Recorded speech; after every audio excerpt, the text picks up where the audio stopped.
Ya, assalamualaikum warahmatullahi wabarakatuh. Kita berjumpa lagi. Oke, pada kesempatan kali ini kita akan bahas tentang persamaan nilai mutlak. Apa sih nilai mutlak itu?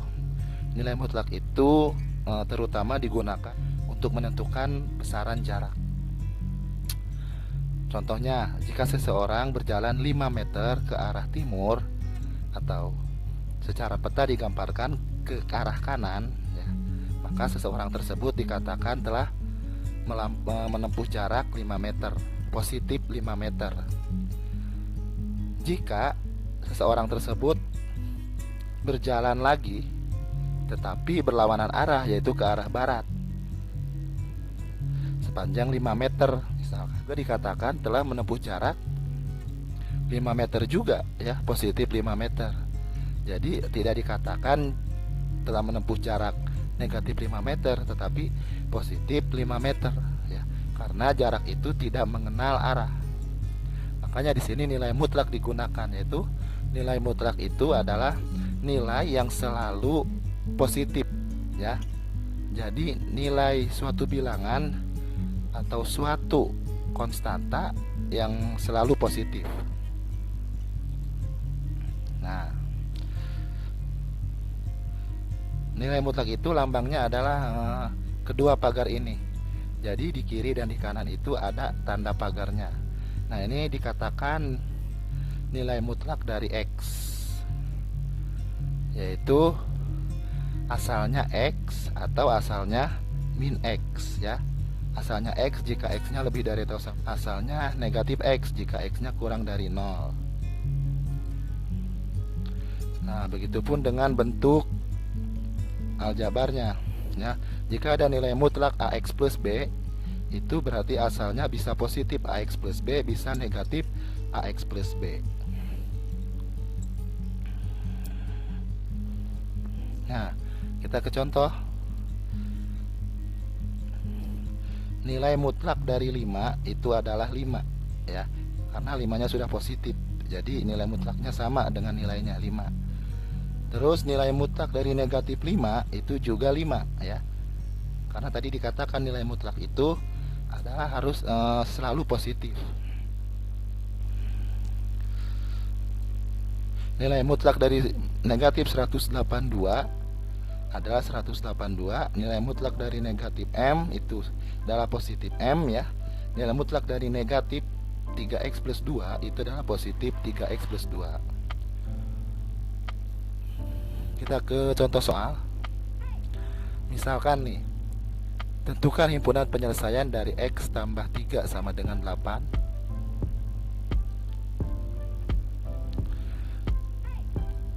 Untuk menentukannya kita bisa dengan mudah, ya, menentukan X yaitu dengan memindahkan 3 ke ruas kanan, ya kan? Jadi negatif 3. Berarti nilai X 8 dikurangi 3, sehingga nilai X adalah 5. Ini nilai satu-satunya, ya.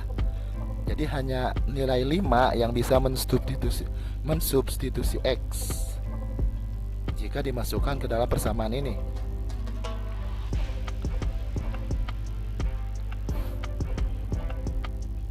Nah, bagaimana dengan persamaan nilai mutlak? Nih, contoh 1, tentukan himpunan penyelesaian dari nilai mutlak X tambah 3 sama dengan 8. Nah, ini berarti tidak satu penyelesaiannya. Kita lihat. Kita bentuk seperti ini, ya, 2. Pertama, kita membuat yang di ruas kanan ini 8 ini menjadi bentuk positif dan bentuk negatifnya. Kita lihat di sini di sebelah kiri, yang di ruas kanan, ya, itu menjadi positif 8. Yang di ruas kanan yang ada di sebelah kanan, yang ini menjadi negatifnya sesuai dengan rumusan yang ini, ya. Positif dan negatif. Berarti di sini kita buat positif 8 dan negatif 8. Maka jadi X tambah 3 sama dengan 8 atau X tambah 3 sama dengan negatif 8. Nah, terus yang di kiri ini kita pindahkan 3-nya jadi negatif 3, kan, ke ruas kanan. Jadi X sama dengan 8 dikurangi 3. Atau, nah, yang ini juga sama, pindah ke ruas kanan, 3-nya menjadi X sama dengan negatif 8 dikurangi 3, sehingga nilainya menjadi yang di kiri X sama dengan 5, atau yang di kanan itu menjadi X sama dengan negatif 8 kurangi 3 itu adalah negatif 11. Jadi di sini ada dua nilai atau dua konstanta yang bisa mengganti X, yaitu 5 dan negatif 11. Kalau kita masukkan 5 sudah jelas ya, hasilnya akan 8. 5 tambah 3 itu adalah 8. Nah, coba negatif 11 kita masukkan. Negatif 11 tambah 3 adalah negatif 8. Tetapi karena ada harga mutlaknya menjadi 8. Oke. Nah, itulah nilai untuk harga mutlak, berarti tidak satu atau berbeda dengan nilai persamaan linear yang ini, yang atas ini. Kalau persamaan linear nilainya hanya 1, kalau nilai mutlak, persamaan nilai mutlak nilainya itu minimal 2. Oke. Contoh kedua.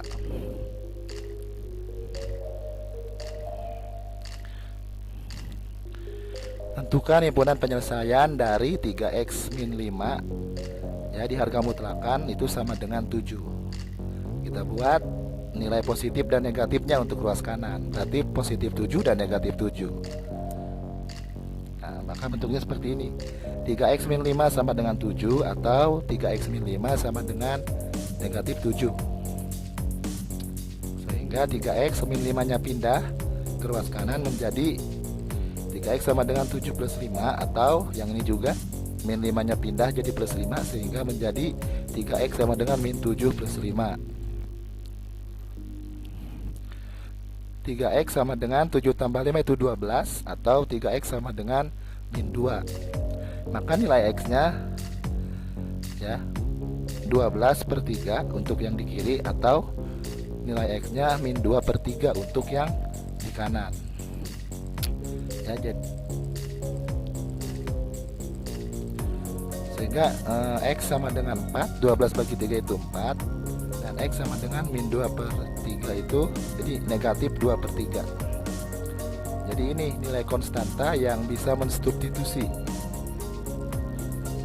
dari X pada persamaan ini, 4 dan negatif 2 per 3.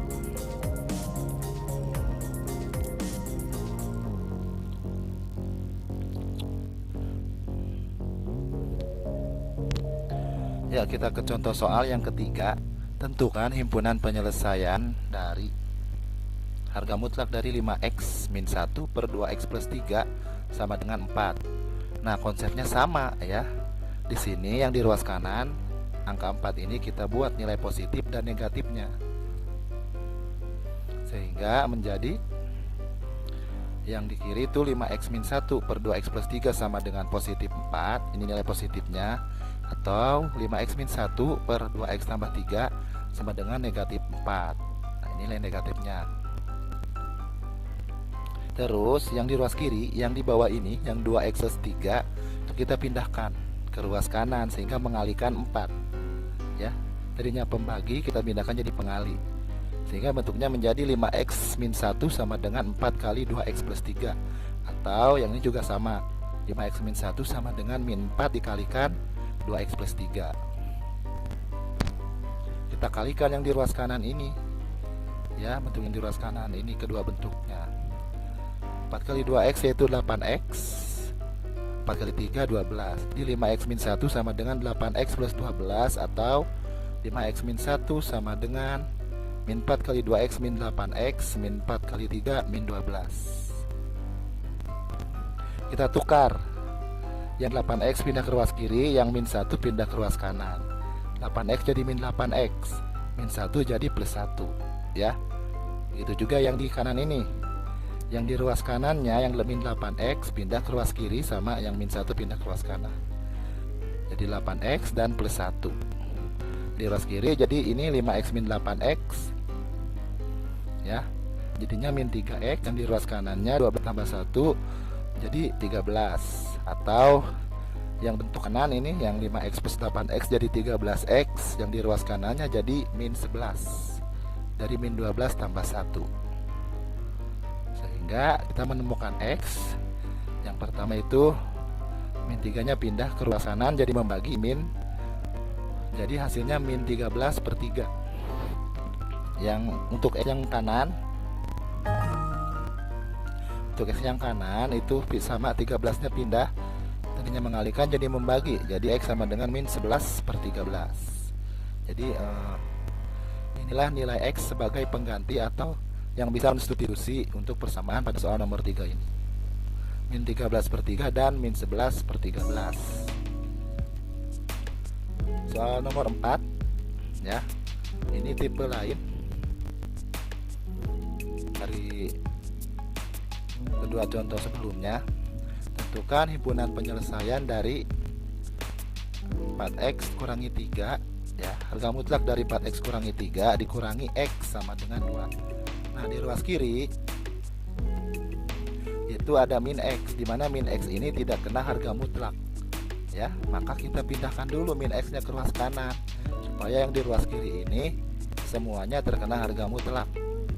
Oke, maka bentuknya menjadi, nah, harga mutlak dari 4x min 3, min X yang ini pindah ke ruas kanan jadi plus X. Jadi di ruas kanan itu ada X plus 2, sehingga bentuknya menjadi sama ya konsepnya. Nah, X plus 2 ini dirubah menjadi dua bentuk yang beda tanda, positif dan negatifnya. Positif X plus 2 kan, atau yang ini negatif X plus 2. Oke, jadi 4x min 3 sama dengan X plus 2, atau 4x min 3 sama dengan yang ini kita kalikan ke dalam kurung negatifnya, negatif 1 kali X, negatif 1 kali 2, negatif 2. Sehingga 4x yang X di ruas kanan pindah ke ruas kiri ditukar dengan min 3 yang pindah ke ruas kanan jadi plus. Jadi 4x min X sama dengan 2 plus 3, atau sama ini juga yang min X nya ditukar dengan min 3 ya, jadi plus X ya, min 3 jadi 3. Dihasilkan 4x kurangi X. 4x kurangi X itu adalah 3x sama dengan 2 tambah 3 5, atau 4x tambah X itu jadi 5x, min 2 tambah 3 adalah 1, sehingga hasil akhirnya X sama dengan 5/3 atau X sama dengan 1/5. Ini kedua nilai X yang bisa mensubstitusi persamaan pada soal nomor 4.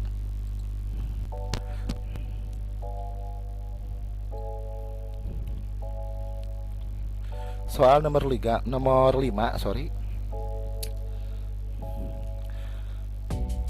tentukan himpunan penyelesaian dari harga mutlak untuk 3x tambah 5 sama dengan harga mutlak untuk 2x tambah 10. Nah, ini kedua ruas sama-sama harga mutlak. Bagaimana cara menyelesaikannya? Kita gunakan rumus seperti ini. Jika ruas kiri harga mutlak fx dan ruas kanannya harga mutlak gx, itu kita gabungkan menjadi fx tambah gx dikalikan dengan fx kurangi gx sama dengan 0. Kita lihat, berarti ini yang fx ini adalah yang 3x plus 5 ya. Fungsi fx adalah 3x plus 5 dan fungsi gx adalah yang di ruas kanan 2x plus 10. Kita gunakan rumusnya, fx tambah gx dikalikan fx kurangi gx sama dengan 0. Fx nya disubstitusi oleh 3x plus 5 ditambah gx, gx nya disubstitusi oleh 2x plus 10 dikalikan fx kurangi gx, fx nya disubstitusi dengan 3x plus 5 kurangi 2x plus 10 sama dengan 0. 3x tambah 2x jadi 5x ya. Dari faktor yang pertama ini, kurungan yang pertama, 5 tambah 10 jadi 15. Kalikan 3x min 2x, ini kalikan dulu sebenarnya ya. Min 1 kali 2 jadi min 1 kali 2x jadi min 2x, sehingga 3x min 2x didapat x. Untuk kurungan yang kedua ya, 3x dikurangi 2x didapat x 5. Nah, ini min kali plus 10 ya, min 1 kali plus 10 adalah min 10, 5 dikurangi 10 jadinya didapat negatif 5 sama dengan 0. sehingga kurungannya menjadi 5x tambah 15 kalikan x dikurangi 5 sama dengan 0. Nah, ini menjadi dua faktor yang menghasilkan 0, dimana yang pertama, faktor pertama 5x tambah 15 sama dengan 0, atau faktor yang kedua yang menjadi 0, x min 5 sama dengan 0. Didapatlah 5x, 15 nya pindah jadi min 15, atau x sama dengan min 5 nya pindah jadi 5. Sehingga untuk yang pertama x sama dengan min 15 per 5 ya, atau x sama dengan 5. Hasil akhirnya min 15 bagi 5 itu min 3 ya. Jadi hasil akhirnya x sama dengan min 3 atau x sama dengan 5. Oke, mudah-mudahan bermanfaat ya. Assalamualaikum warahmatullahi wabarakatuh.